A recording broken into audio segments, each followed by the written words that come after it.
Welcome to another episode of The Local Dive. We're back. We're back. Alex Scott, joined by Dean and Sarah. Oh, there it is. There it is. Ashlyn Portero. Did it get in your eye? Yes. Hey, it's been a long time since we've opened a can on air. Do we have workers' comp? We do. We do. And then the producer, Biceps Baldry. Let's Hello. go. Mr. Jacob, how Getting are you? married in a few months. Yeah. I know.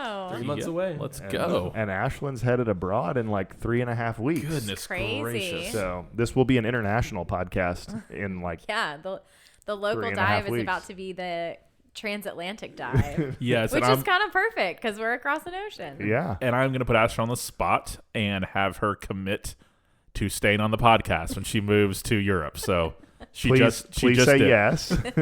I'm willing to do that as long. Well, no, you guys would have to be the ones to go earlier. I'm going to be ahead of you. I was going to say as long as I don't have to get up really early, but Hey, No, that would you just actually have to be- stay up late. Oh yeah, I can do that. That's okay. Hey, our friends, the Knowing Faith podcast out of Village Church in Dallas. JT moved to Colorado. Colorado, goes. England, same thing. Just slightly, and they're just- still doing it. just a slightly larger platform than the just, local you know, dive. just one time zone. One time zone apart, 5 Yeah. time zones. Who cares? Yeah, Who's you know. counting? What's Yeah, Small Potatoes podcast, Knowing Faith. Yeah, You know? many of you haven't heard of it. Well, we're glad to be back after a way too long hiatus due to, well, a lot of things. But we're back, we're here, and we're excited to jump into a episode where we were going to be in our deep dive talking about something that we have been working through as a staff. We've the last few, probably 6 weeks, 5 weeks at staff meeting, we've been taking our team through what we have called Culture Class, which has been a good just reminder of some of the principles that we've, kind of the church was founded on and that we have tried to strive to, kind of maintain in our church culture. And so we'll talk through what that has looked like and some of the just kind of benefits and reminders of that season with our staff and the things that we're thinking about. But before we do, we'll, as we always do, keep things nice and shallow to get things started. We're And nothing if so- not shallow. Yes, I was going to say we're really good at the shallow stuff. So in the realm of culture, what in pop culture are you currently really into? Well, I, along with many Americans, am currently into Wordle, of course. And I am not worried that the New York Times has taken it over. Like, it is okay. I don't think the words have gotten harder. I saw a really great meme the other day that was like, all of you people complaining that the New York Times is making Wordle more difficult just don't know what tacit means or something like that, because that was one of the words for the day. And everyone was like, this isn't a word. And I'm like, it is. It is very much a word. Yeah, it is. And so, yeah. So I love Wordle. I actually haven't played today, so I'm going to have to get on it. But I muted Wordle from my Twitter timeline Aw, man. because for probably like 3 weeks, I was like, what are these stupid boxes and these random Yeah. like fractions? I was like, do I need to do a phone update? Like, is there something I should be seeing that I'm not seeing? It's like when you didn't have emojis and it was just a box with a question yeah. mark. Yeah, I'm like, what's going on here? I texted Ashley my score this morning. Yeah, it was very impressive. That's What, right. 2 Yeah, tries? 2 tries. That's a good one. I don't know. Actually, I do think I've gotten it in 2 tries. I've never gotten it in 1. So that's sort of like my bucket list goal. Oh, here's a question. What's your first word you go with? Okay, I sort of am playing a little more fast and loose, and I just pick a different word every single time. That is me in life, playing fast and loose, is picking a variety of words on Wordle. So if that tells you anything about me, that's my version of risk taking. But my standard original go-to is piano, because P and N are both like fairly popular consonants, and a P can connect to an H or something, so you get a little bit of like phonics check there, and then it's got 3 vowels. So I switch off with audio another good one. and cameo. Oh, both are very Yeah, good. those are my 2 go-tos. Audio is great because then you're getting Yeah, 4 vowels. yeah. So But I got it with 2 tries today because I went with a new one I've never done before. I just randomly busted it out and did the word blame. oh, okay. How many tries do you get? 6 total. Have you ever not gotten the word? Once. Twice. One of us at this table is an English major. Not me. You have written a few books, though. I know words This is true. longer than 5 letters. Yeah, 5's about my range. I've never lost because I've never played. Oh, So come on, Alex. Producer Get Jacobs on from Gadsden Wordle. County is his like four-letter range is about his wheelhouse. And that's why I don't play. That's right. There you go. He's like, it won't take y'all. I don't know what's wrong. Okay, on a pop culture question, not related to Wordle. Okay. But how closely are we watching The Queen and COVID? I do a refresh just about every day. I have seen. That's actually a larger frequency than I was expecting. Yeah. I'm team eye roll that it's news. Oh my gosh.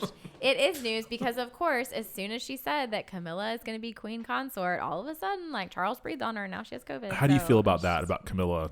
Like, are you like Diana forever, So- anti-Camilla? That generally in my heart, yes. None of them care what I think. But however, somebody made the point, and I thought this was fair, that like for the last several decades, the last couple decades, I guess, she has been an active working member of the royal family. Well, I guess since she and Charles got married, which was in 2005 or something like that.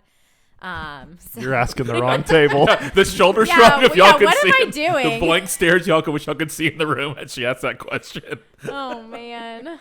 You guys just talk about the NFL. I'm going to start paying attention now that you're moving there. Thank so I'm you, trying to pay thank you. attention. I asked the question because I'm concerned. I just don't know. I'm not watching Yeah. soccer, though, just for the record.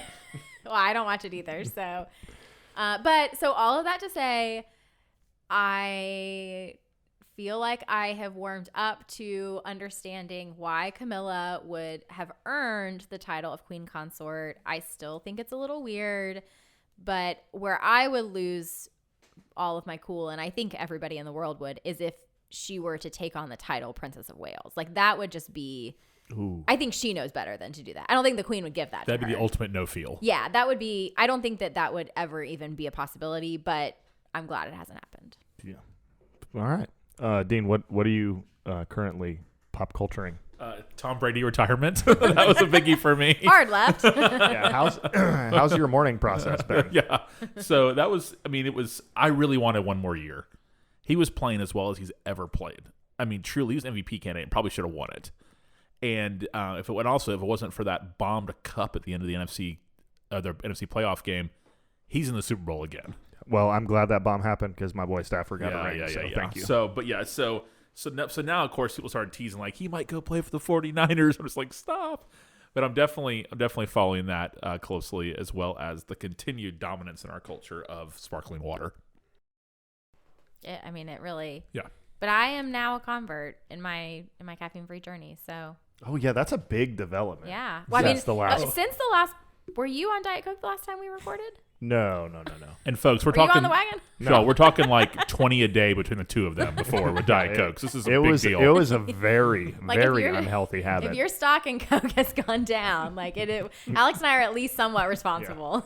No question. Sales have decreased. Sales have decreased. Yeah. So no, I'm Diet Coke free since sometime in July, Oh, and then I can't believe it's been that long. Ashland's been a month and a half. It's December 29th. Hey, you got to start somewhere. So the one one day place, at a time. the one place where supply chain is not down is Diet Cokes. Thanks to you all. Yeah. too. Yeah. There's a flood of supply. Yes. What is your favorite sparkling water brand and flavor right now? So limoncello and key lime LaCroix. Okay, so you've stayed pretty. Yeah, I'm good. pretty consistent there. I mean, LaCroix is the Starbucks and Yeah. Chick-fil-A of LaCroix or of sparkling water. What's the thing everybody's drinking now? The Topo Pichos. What are they called? How do you say it? Topo Chico, The Tropicanas? That's a thing, right? sparkling orange juice. Wait, that's basically a mimosa. I was like, yeah, I love that. Like, sorry. It's like Saturdays. I'm like, 10 a.m.. See you guys at Jerry's Midtown Cafe. No, Topo Chico. That to me is the best, but it's like you can't like walk around. Well, I don't want to walk around with like my green glass bottle. Which, funny story, I was on a video call with that the a guy Heineken or a Topo Chico? I was on a video call first time I had ever talked to this guy who is like a director of church planting at a really large church, and I was drinking Topo Chico at home, and like 20 minutes into the call, I guess I set it down where like the label was facing the video screen, and he goes, "Oh, it's a Topo Chico," and I was like, "Oh my gosh." You thought you were day drinking for the first 20 minutes of the meeting. I was like, I am a responsible human being. I promise. I do have a code of That is ethics. great. Have you had Topo Chico, Dean? Yes, once. Verdict? Yeah. I don't. It just There's no flavor. The one I had. I guess there's different. I had There plain is one. one that's unflavored. Yeah, I guess I just grabbed that back. So that was okay. I mean, give me my LaCroix. Yeah. I also like the creamsicle, for lack of a better word. Orange vanilla Yeah, polar. orange vanilla polar. That's a good one too. Now, here's a question to go back to Tom Brady for a minute. Have you bought anything from the newly released Brady brand? Not yet, but I'm definitely planning on it. Okay. Yeah, absolutely. So that's gonna be everything. What are you for my eyeing? birthday and Christmas. I want some shirts and that kind of thing. Okay. Yeah. So Cool. yeah, definitely. I'm anxiously awaiting the baseball lockout to end. So Big part of speaking culture. of culture, I mean American culture for sure. Yeah. That would be. It needs to happen soon because I usually go to Lakeland every spring, and doesn't look like it's gonna happen. Now, for uneducated listeners like me, inform us on what's going on. I mean, essentially, it's a lockout between the owners and the players' union over. I think it's like the amount of money for. I read an article recently on it. It's like there's like a bonus pool and something else. So they're basically on strike. Yeah, Oh, right. okay. It's And like so, a labor. So David Ross, the manager of the Cubs, is from Tallahassee and still lives here in the off season. And his dad lives like 3 doors down from me, where David grew up. And when I drive by, anytime I see Mr. Ross out walking, I roll in the window and I ask him, are we going to play? Is there going to be a lockout? He's like, I don't know. So I have my source on the ground.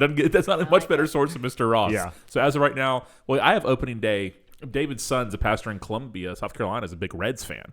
And the two of us, we're good friends, are going to go to opening day in Cincinnati to see the Reds and the Cubs. I've never been opening day in my life, so I've always wanted to do that. And Opening day in Cincinnati. and then I have my friend Megan's wedding in D.C. that weekend. So I'm going to go Thursday to opening day on March 30th or 31st, whatever it is, and then fly to D.C. Well, I had this plane ticket bought, and now it's probably not happening. So no. we're going to reroute to Tallahassee and fly from home to D.C. So I'm a little annoyed. Well, at least with Oh, COVID, gosh. like flight, changes are kind of loose. Fast and loose right and now, loose. so you might be Yeah. all right. But hey, maybe I don't know. Maybe they work a miracle. Things happen. Who knows? That'd be great. But yeah, Jacob, anything in the gym scene, like culture wise, that you're got your eyes on? Not necessarily in the gym scene. Jacob, what's the aesthetic of your wedding? To talk about wedding culture. Oh man. His perfect hair is a centerpiece. Oh, I mean, for sure. I don't know. We're going for a very clean, like simple everything. So like green and white, black text on stuff. Yeah, I don't really know if we have like a name for it. I'm sure Emma could give us like the portfolio if she was here. Yeah, but she's doing a lot more like that stuff. Yeah. fair. I always tell the groom, you have two during as I prepare for a wedding to do a wedding. I say you have two jobs: fake interest and show up. Some good advice. Well, on that note, Wait, Alex, do you have anything in culture that you are? just baseball. Oh, baseball. Sorry. Yeah. Okay, yeah. Sorry, I forgot about that. Oh, actually, well, there is one other thing that is kind of like it's very pop culture. Dean, I'm about to get a hard eye roll from Dean, but a couple nights ago, John Mayer opened exactly knew it on cue. Yeah. Opened or like had a tour stop in Madison Square Garden, and like half of his or a couple people in his band got like tested positive for COVID, and like had Questlove sit in, and there's a ton of videos, but apparently it was like the greatest show ever. Wow. And so He sounds like he's pooping when he sings. no, Oh my gosh. delete that, edit that out, Jacob. Keep it. Don't need any disrespect towards John Mayer. He's a legend. But yeah, so I'm like just John Mayer's music continues to fascinate me in pop culture. So All right, I like it. I mean, he's obviously a huge deal for real. yeah, I just think it sounds like he's super poopy when he sings. super talented. So I think if you went and saw him in concert, you would actually like. I'm not even kidding. I think you'd be blown away. I just think it would gross me out hearing somebody make noises the whole time like they're pooping. This. I mean, man, we have made up for a lot of time off Yeah, with we really have. We're back. where this has gone. So for those of you who are still listening, thanks. If I'm going to turn it over to Ashlyn because she's got some questions prepared to guide us through the deep dive as we talk about culture class. So take it away. All right. Yeah. So as you mentioned, Alex, we've been going through culture class, which is a 6-7 week series? Yeah, it'll be 7 weeks 7 in weeks. total. With our staff at City Church, and it kind of I wanted to hear from you guys like the goal of culture class and why the executive team really has kind of designed this and wanted to do it and share with our staff. So kind of talk a little bit about just like what we mean by culture class and the format of it and like why we're doing it. Yeah, so it is who are we and what is City Church DNA?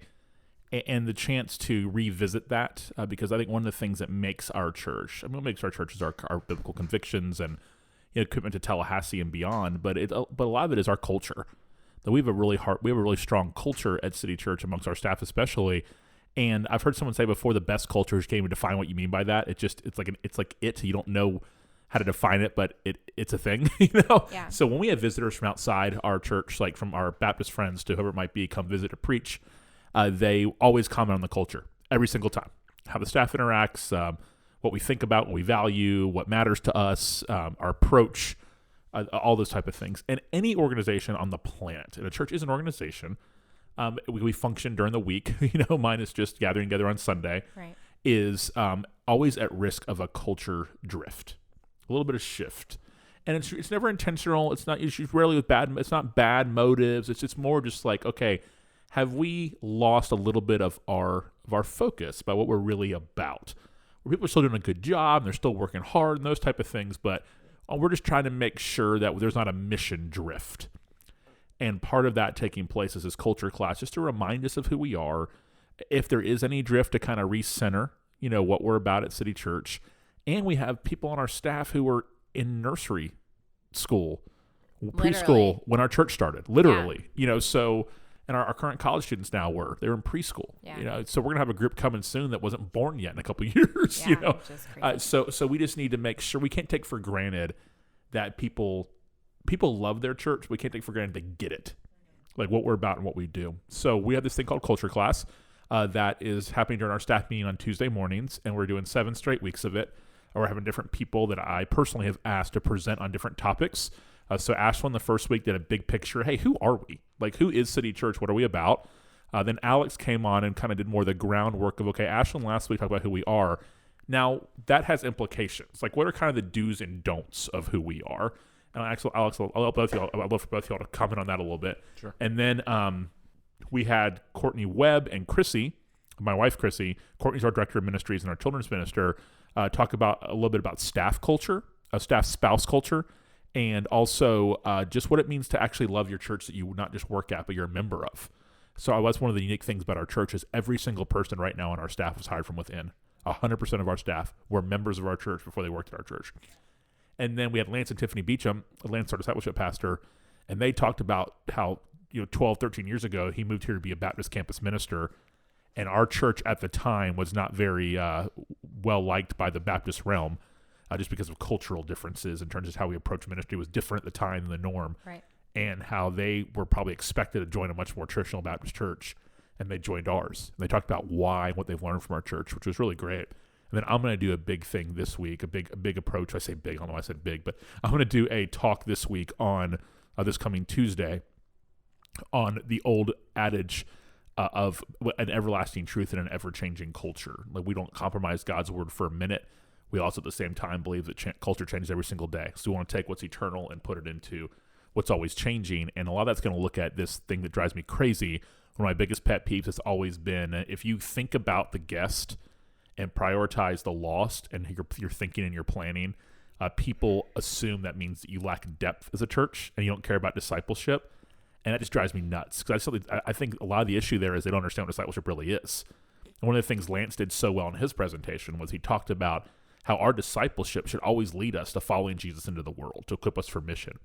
And so I'm going to talk about, I'm going to take that a little bit of a step further, and then we'll do a Q&A with some key staff last week. So I tweeted about it, and I had several people message me, direct message me and say, can you send us notes? That sounds great for our staff. And I'd recommend anyone listening to consider taking your church through a staff culture class. And I told them that of course I'll send you my notes because you asked, but don't try to force us into your church. Right. Like, you have to on your own sit down and write out, who are we? Yeah. What are we about? Like, City Church culture class is not going to work at your church. Now the format can, but like the content and what it is not going to work. You have to have your own culture class. So I know I talked for like 47 years there, but that's a big picture of what we're doing. And I think it's been really valuable, and it's going to sting a little bit too. Because if there has been a drift and you're part of the reason why, I mean, we can't pretend like you're not. Yeah. So we're not like telling you can't be part of our team. We're just saying, hey, let's adjust. Let's adjust. So I think that for some people, maybe it's stung a little bit, but it's also opened their eyes to go, okay, look, I just want to make sure that I'm in sync, and I just got to reorder myself, and like all of us. It's always easy to drift without even realizing it away from who you are and what you're about. We just want to really make sure that we're not. So. Yeah, I mean, I think one of the best ways, and Dean, I mean, I think that you set that up well, but to follow that up is, so in my talk, one of the things that I mentioned, there's an author and like kind of leadership guru or what, I don't know what he calls himself, but talks and thinks about leadership, Samuel Shand, and I think that's how you pronounce his last name, but he mentions that like the way that he sums up what culture is the quote, "This is how we do things here." And I just think that's a really helpful kind of practical working definition that is really what Dean was saying.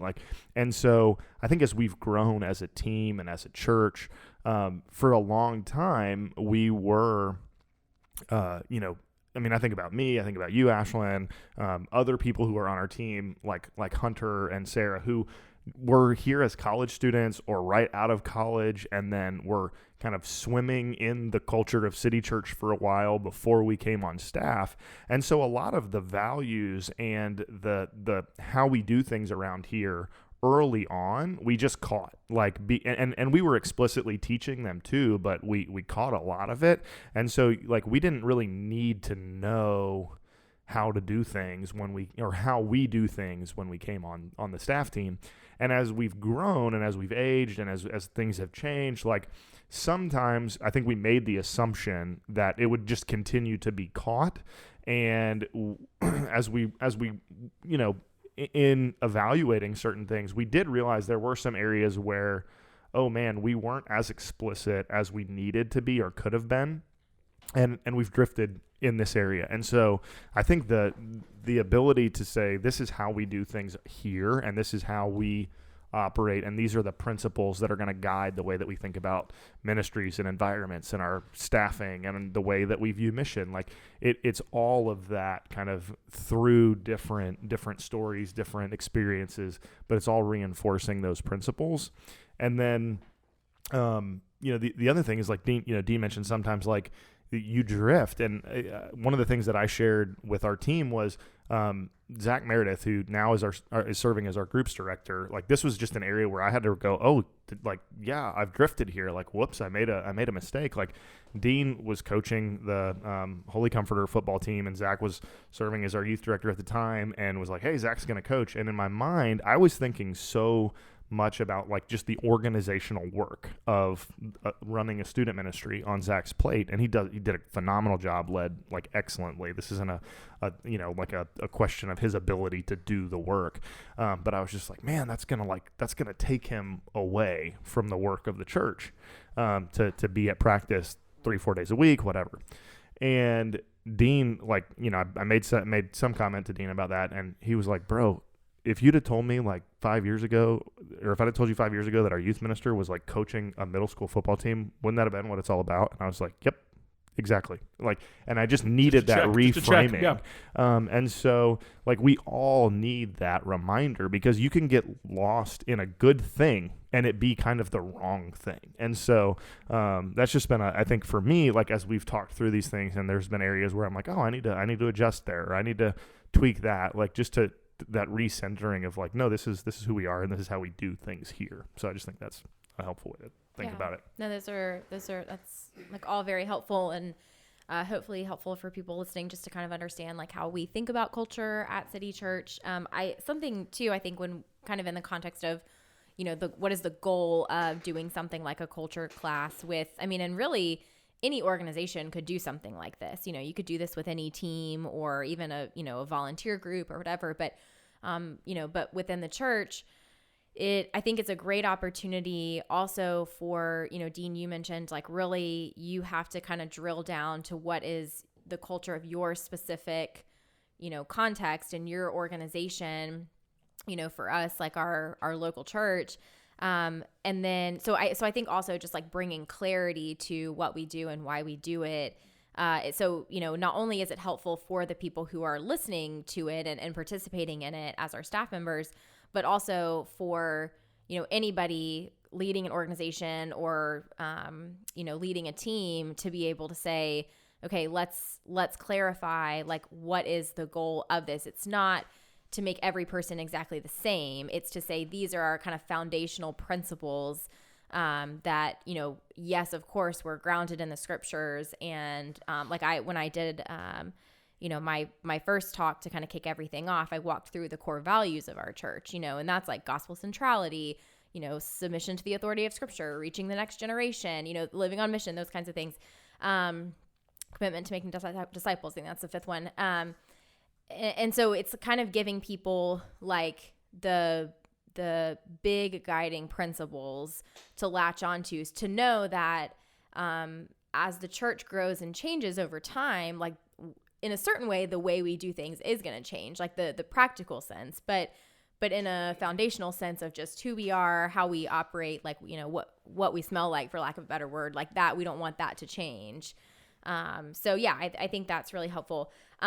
So I think, Dean, you mentioned, some of the topics that we've covered in culture class, but can you guys just talk a little bit about how some of these have been particularly helpful for shaping the culture of our staff team, and maybe just, pick one or two of them and what kind of stood out to you as something that, whether it was like, we don't normally talk about this. Like, I think the, like the staff spouse talk was really interesting.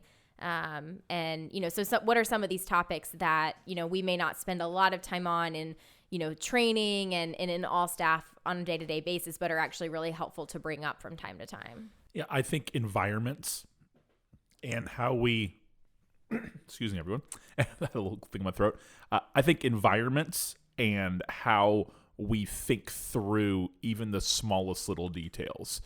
In terms of when we have anything from a women's event to a students gathering to a college group to young professionals, whatever it might be, that we always have the guest in mind, and how you can be that way and it not compromise the discipleship process of a believer at all. And I think our folks just need to be reminded of that sometimes. I think one thing that started happening a little bit of the drift was that I'm not saying anything that I haven't said in front of a lot of people in our staff meeting, is that discipleship became somehow down the line merely academic in terms of our approach. Now, do I want people to be stretched to think and their minds to expand? Oh my word, yes. We desperately need that if we're going to survive in the next generation as Christians here on this earth. But that kind of model, when it's just about reading deep books, really only applies to a small amount of people in your church. Not the intelligence factor, just in terms of what they're engaged in. We have to make sure we don't define discipleship by how in tune you are to the latest publishing and how familiar you are with the latest, Christian culture stuff. The majority of people in our church never even heard of John Piper.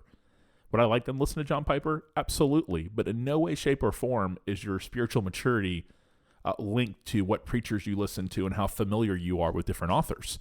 I just want to reiterate, do I want them to be familiar? Yeah, absolutely. But the regular person in our church is trying to follow Jesus while they're in the Chick-fil-A line because work went late and they're trying to get home. And they're just trying to figure out what this looks like for their life. Are there academic disciplines that can help them with that? Yes. But we want it to be as real life as possible. So we want to take these deep truths, put them in normal people language, and apply them into real life. So we're not compromising anything serious about the Bible, but applying it into a place where, and there's a temptation to go, okay, well, what about the believer? What about the deep stuff? And my push to that is let's redefine what deep means. I think deep a lot of times just means information or something you didn't know before. Like, I had no idea that the background of the city was that, that type of thing, where a guy starts a sermon and spends the first 20 minutes doing the background of the city. And I just, it's only, is that important to know? It's important for me to know as I teach it. And it's, and I think there's people in the congregation, they're definitely interested in that. But that just can't be where discipleship lands. It needs to be really relational life. It needs to be in real life and needs to be in ways that really are getting people to read their Bibles. So I think a good win for us was the Bible in a Year plan in terms of getting people in their Bibles. And I think that's really what we want to continue to accomplish because that was for the whole church. So that was actually a culture win. So I want to celebrate that. So there's certain things like that. We're just trying to get people to rethink our environments about how we think through things, how we're considering guests, not talking about things that only apply to a small percentage of people in the room. And those are some kind of things that crept in my mind that I wanted us to sort of reevaluate and rethink about. And I mean, I think I would I definitely agree with all of that. And then, and Ashton, you mentioned the staff spouse talk as one that came into my mind when you were asking that question. Of like, that's not something that that we think about, talk about, really hardly ever.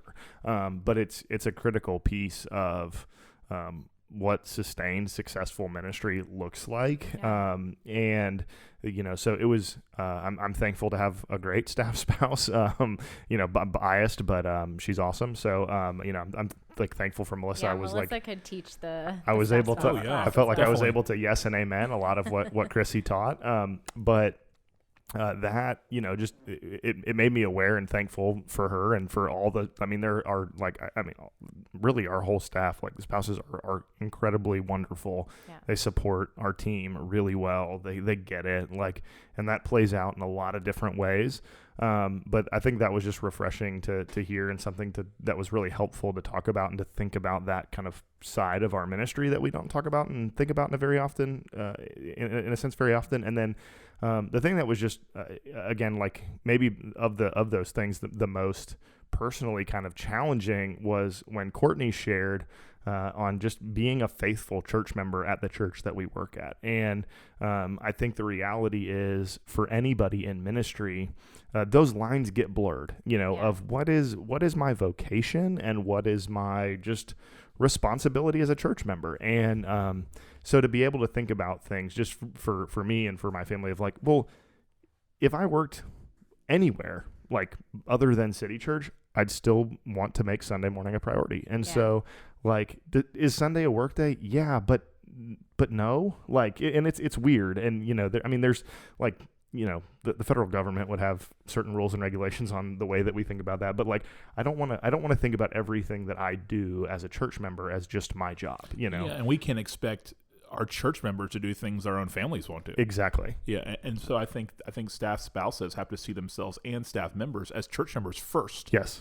Yeah, before they're anything else. Yeah. Because we've got, we've got church members who are getting up at 7 a.m. to meet with college students to mentor them. And then they go to work and they work a full day, and they're not going, oh, well, I had my mentor group this morning, and so I don't have to work till 5 or whatever. Yeah, and what some folks might not realize at our church is the band that you see on Sunday morning, they're all volunteers. Yeah. So they're working regular jobs, Yeah. and they're at rehearsal on Thursday night till 10 p.m. sometimes. And they're here really, really early on Sunday morning, and then they go back to work on Monday. You know? So like, we're not going to ask those people to do that if we're not asking our own church members to do that. Yeah, we want to honor the way that those people serve and do the same thing. And so that was just a good reminder for me of how to think about my weekly rhythm as a church member. Yeah, culture really is everything. I know it's said all the time in like business sessions and in books, the old strategy Culture eats eats strategy for breakfast. Yeah. That's really true. I mean, like, because you get the best strategy in the world, if our culture is not right, and it's just going to be empty, it's going to bring frustration, it's going to, it's not going to be fulfilling or joyful. It's just going to be task driven. And so that's why we're kind of militant about it. Yeah, no, that's great. That's super helpful. Just to kind of like wrap up, conversation on culture, for maybe like a church that is new or has a small team, or is just trying to think more, just to be more thoughtful about culture and kind of designing it. I think one of you guys mentioned kind of culture, and these conversations we're having, it's easy to get into sort of buzzword, language. So how would you advise, whether it is a small church staff or, and this is not, I'm not lumping these two together to say that they're the same, like the church is different than the marketplace, but either in either context, like for a group of individuals trying to think about culture, how would you advise them to design a culture class, and maybe even to think about, as you're growing and as, people change and as programs change and as change happens over time. I mean, it's almost, Dean, like what you're saying, like everlasting truth and ever-changing culture. In the same way, within a church culture, there are certain things that can change and certain things that you want to stay the same. So how would you kind of speak to someone who might be listening to this and thinking, I'd love to do something like this, or I'd love to develop something with the people that I lead. But you don't want to just import and copy and paste what someone else has done. How do you develop a culture class and sort of an understanding of your culture that is unique to the place you find yourself in? Yeah, I think when you do start with the leaders, because if your leaders aren't on board and your leaders aren't living and wanting a certain culture, it's not going to matter for the rest of the church. So you have to start there. And some churches maybe have 1 or 2 staff members or 3 staff members. So start there. And then what is kind of the power structure of your church? And then go, every church has one, and then go start to speak into that. And also you have to be willing to take a little bit of risk. You can't always be afraid to rock the boat. I'm not asking you to tip the boat over, but you can't always be afraid to do that. And so many pastors just lead scared. And you're never going to get the results you want to see in your church if you're always leading scared. So you got to have some conversations. And I think some self-awareness too. Like, what is our culture? Is it really, does it need fixing? Is it really appealing? Do people want to be a part of this? You have to ask those hard questions. And if not, why? And then start the process of that. So I might, take if it's 3 people at a table, I might just start taking that staff. I would take some time and sit down by yourself and just start writing out what you want the culture of the church you pastor to be. And before you share it with anybody else, sit down with staff or your closest leaders, whoever they might be, share it with them and have them speak into it and start to talk through it.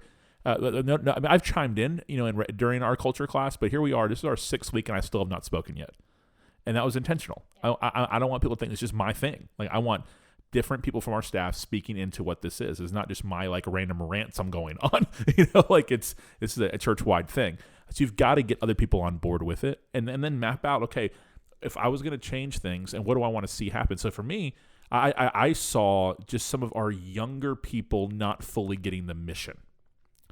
Getting the gospel, getting theology, getting the significance of the local church. They got all those things. But I was getting worried they weren't getting the mission. Just from comments and things I overheard and just what I was witnessing. And I started going, oh no. Because one thing our younger people were known for back in the day was our mission. That was the foundation of it. So I said, okay, a lot of them are on our staff or they're interns or, and I want these folks to understand the roots of this church. Because in the scriptures, when God wants to bring his people back, he always reminds them, right? So reminders is really a scriptural precedent that the Lord uses. So not that we think we're the Lord, but that's a precedent in the scriptures is that. So I want to remind them of who we are and what we do. I mean, Sarah Stevens, I'll have Sarah out. Sarah did a fantastic job on her experience. Sarah's now as our director of programming.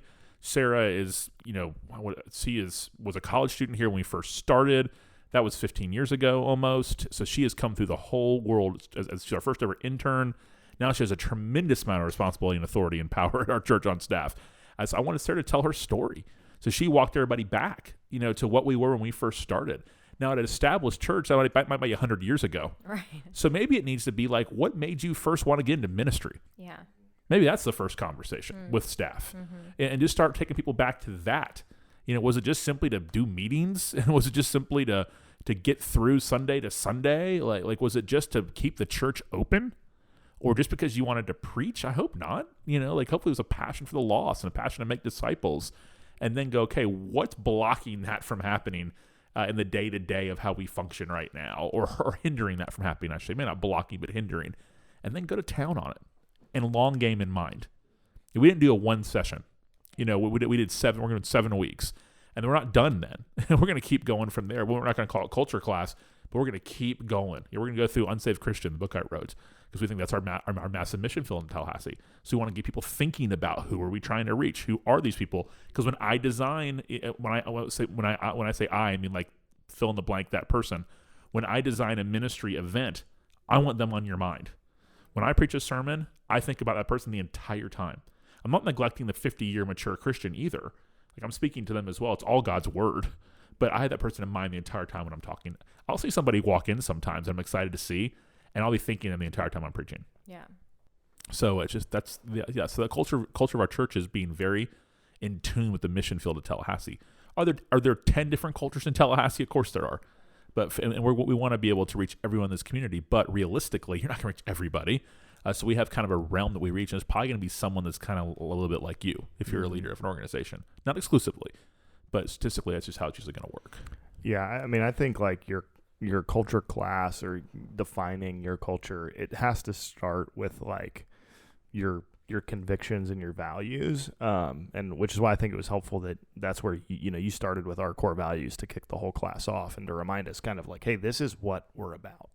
And so, and I think, Dean, that's sort of what you're saying, like with that question of like, why did you get into ministry? Why, for a business leader, like what made you move into this industry? Like, what is the thing that you value that's driving you day in and day out?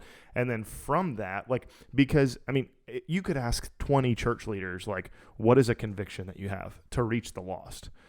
Okay, well, if you have 20 different churches, you're going to have 20 different answers to how you reach the lost. And that's okay. I mean, there might be some debate about how to do that and but like what you're saying is, no, this is the way that we at City Church, or that we at this church, or we at this organization do that thing. And to your point, like it is like culture is a bit subjective. Sure. Like, Yeah. and so it probably won't be for everybody if you're doing it right. But it is your kind of guiding, your guiding principle. And so, you've got to figure out what those things are. And I think like, I mean, really like we just kind of built on what were the values and the things that drove this church from the very beginning. And what were some of those things that we needed to return to that we had forgotten, and what were things that have been undercurrents the entire time, or at the forefront of our mission the entire time. And so I think you start there, and then you start, sit down with leaders, kind of, and then you have to define it, and you have to continue to revisit it, because if we don't, we'll drift again. Like you don't drift into healthy culture. And so you kind of have to regularly just kind of view the work that you're doing through the lens of the culture you're trying to create. And sometimes that means you have to change things, and some that might be, hey, I don't like this culture. I want it to be something different. And so you say, okay, we're gonna value the guest in everything that we do. What does that mean? And then you spell that out. Yeah, and I wanted to create a little bit of tension for some of our staff members, a little bit of a rub, because I want them to really have that internal conflict of going, okay, where am I? Where have I drifted? Where am I maybe missing the mark? What I need to reevaluate? What have I always maybe taken for granted or just assume was right that maybe isn't? And I want that to happen. That's how growth happens, right? So I think it's been really positive. Again, we're the ones leading it, so I guess it's easy for us to say. But as I've talked to others, that's been the word they've used is helpful, interesting. Even after someone told us inspiring, good reminders. Some might be a little not thrilled, but you got to get on board, because this is who we are. This is where we're going, and really who we are has never changed in my mind in 15 years. I said to make sure as the pastor of this church, I'm clear on what that is, and I want to encourage others to do the same. Yeah, that's great. Well, I think it's time for us to transition into the last segment. Can I ask one more question? Sure. Sorry about that. Jacob, producer Jacob, Biceps Baldry. You're a young guy. What are you, 22? 22, yep. 22, okay. How has kind of quick culture class? I know like the three bosses are sitting here, so it's a little no pressure. It's a little weird, but how's culture class been? Give us a quick little. I know it's a generic, vague question too, but just like how's it been for you? Tell us about your experience. Yeah, I mean, I would echo everything that probably the feedback you guys already have heard. To like for me, like coming to City Church only 5 years ago, like I didn't start when it was like the beginning. So for me, like a lot of this stuff is new rather than like reminders. And so I found it to be super helpful just because like, as I'm developing, like, what is like my ministry role? What does that look like in my life? And how do I apply that to like my church and my role on our staff? Like all of it's been super helpful in like just kind of aligning, all those things for me. So great. Yeah. Great. Sorry, Ashland. It just popped in my head. I was like, I want to ask somebody else at the table. Yeah, it's okay. No, that's great. All right. Well, we will now transition into Local on Tap, where I think we're talking about what is your spring punch list? Not the things you want to do as spring is nearing and upon us, but things you want to metaphorically punch about spring in Tallahassee. Physically harm. Yeah. Mm-hmm. It was a very unsafe segment. Yeah. So who wants to So go mine first? could actually get me arrested. So we're going figurative and allegorical here. Okay. Or metaphorical, whatever the word is. people who go home for Easter. So I'm not going to actually punch those people. But it's like, this is your church. And like the biggest day of the year in all of Christianity and for your local church, you're going to go home to Orlando or to Tampa to have dinner. I mean, like, can you do that the next week and just call it Easter weekend? And Do your Easter basket. that's always been hard for me. Because like you think people are on board and they go home for Easter. So if you're listening to this, The honey baked ham is we calling. need you here. And invite your family here. And invite your family here. It would be a great thing to do. But we need you here. And we need you bringing friends. And because where we live in the South, a lot of people are willing to go to church on Easter Sundays. We unapologetically see Easter as an evangelistic opportunity to point people to the resurrected Christ, so that confirms who he actually is. He really is the Messiah, the Savior of the world. So your pastor wants to punch you if you go in for Easter. I just wanted to share that. So that's my spring punch list. Oh, man. I can't actually punch what's on my list, but or at least at the top of my list, and that is pollen. Preach. Because it's about to come out with a vengeance. Like, we're all gonna have gold tinted cars. Oh, it's the worst. It's the worst. So, not a big fan of pollen, and if it didn't exist, I'd be okay. Yeah, Well, probably not. It probably would like totally screw up like all the ecosystem, but like Right, pollen's probably actually essential, but I think pollen's like part of the fall. I'm okay Yeah. because it's being messed up. It means no more pollen. Just wanted to share. My allergies aren't that oh, bad, man. but I think pollen is like Genesis 3. Like it's a pretty result awful. of the fall. So I'm like, obviously I'm getting ready to move. And so I do love springtime in Tallahassee. So I am sad that I don't get any official days of spring, but 2 weeks of March, I feel like is spring in Tallahassee. So I do get that. So there's really not a lot of things right now that I'm like, going to be curmudgeon-y about because I'm kind of like in nostalgic Tallahassee mode. But I will say, I did observe this from a drive-through campus today. Fake tans in early spring are really bad. And so I Yeah. just want to give an encouragement to all my sisters out there that like the sun, the UV rays are about to increase. Like you are about to be roasted all summer. So you can just hold off a little longer. Your skin is not quite ready to turn the dial up to 9. Like we need a phased approach We did on sunless tanner. get that text from her this morning from a light somewhere on campus where she was sitting observing. So I was judging, I have to confess. And I you are loved in Christ, but So- like you do need to scale the tan a little bit better. Sunless tanner though, like is Yeah, it a tanning sunless bed tanner. fine? I mean, if you want to die of skin cancer, like So like what? So we're gonna go off our Sorry, I just was trying to clarify. I didn't know where the help line me, was. help me Okay. here. What is it about tan, like being tan?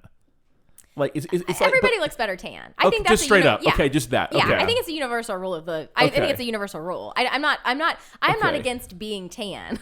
Okay. I'm a pretty fair skinned person, so it takes me like I have to actually be out in the sun like every day to be able to get tan, and then I can hold it. So I understand like the people who really want to be tan, but it's when the tan is aimed for, but then we get orange, and that is a Yeah. little difficult. Well, I feel devalued as a white person Well, Why? for you saying it looks better tan. So I just wanted to share It's that not my about- no, that Dean's really that my just mad that feelings- he'll never my be feelings tan are hurt because he's never going to go outside long Yeah, enough. and, Exactly. and I didn't get the Italian look in my I family. was just about to say you have Italian blood in Yeah. you though, so don't even come at me Yeah. with any kind of like pity party. Well, I just because feel like the white I'm over my here- pale white skin got judged. It's just how I feel. the Anglo genes are flowing through my body, so I say, don't want to hear it. My Scottish and German descent is not helping me out at Yeah. all. Yeah, I just Exactly. feel like my white skin was told it wasn't good enough. It needs to be tanner, so I'm going to Wolf after this, or whatever it's called.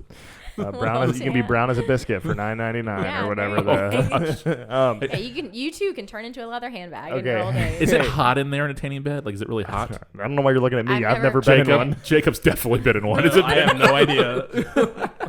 I imagine it is probably hot. I'd say I couldn't handle it. I'd pass out. So that's I want to leave it on a high note. I'm not saying that if you choose to use sunless tanner, you are morally a bad person.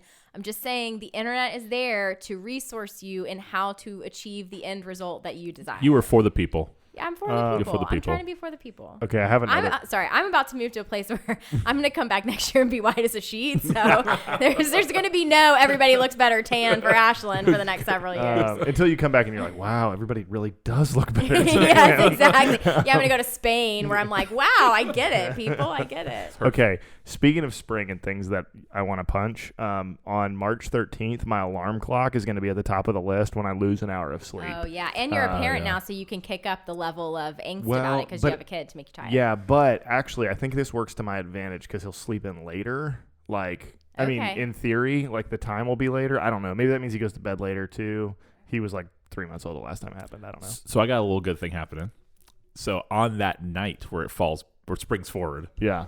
I am going to be preaching in Birmingham Ooh. at Brook Hills. So you're neutral. Oh, Neutral. I like. Neutral. Wow. One year we were in Orlando doing Disney World, the kids, the night and I was like, we were getting up early, and it was like the only time I've ever been in Disney World for that first couple hours, and it wasn't crazy because the clocks people didn't want to get up, they were tired. So we did Haunted Mansion in like 10 seconds. It was pretty cool. Yeah, so you can be strategic about it. Yeah. Yeah. Use your spring. So I get forward neutral, which strategically. is pretty huge. That's the perk. That's clutch. Well done. I like it. I think that's it. I think, yeah. Hey, so are you going to be on another one before you leave? That depends on if we've got any more scheduled. Yeah, we will. Yeah, We'll we'll be back record. next week. We're back at it, y'all. So back. yeah, so we'll have to talk about. We're not going to talk about that yet, but our listeners do know you're headed as a missionary to London and going to be a part of Redeemer Church in Queens Park, Yes. and just a really obviously huge deal. Like it'd be a huge deal if you're moving to California. For anyone, you're moving across the world. So we are across the ocean. So it's just really exciting, obviously, and we'll talk more about that, I guess, next week as you get ready to go, and we're going to celebrate you and the mission and all that you're signed up for to go take the gospel to the local church to the world. So, yeah, so we'll talk about that. All right. See you next week. All right. Thanks for listening to The Local Dive, a podcast diving into the deep and shallow musings about Christ, the church, and culture. Don't forget to subscribe and leave a review wherever you listen to podcasts. You can follow The Local Dive on social media and continue the conversation with us on Instagram and Twitter at The Local Dive Pod.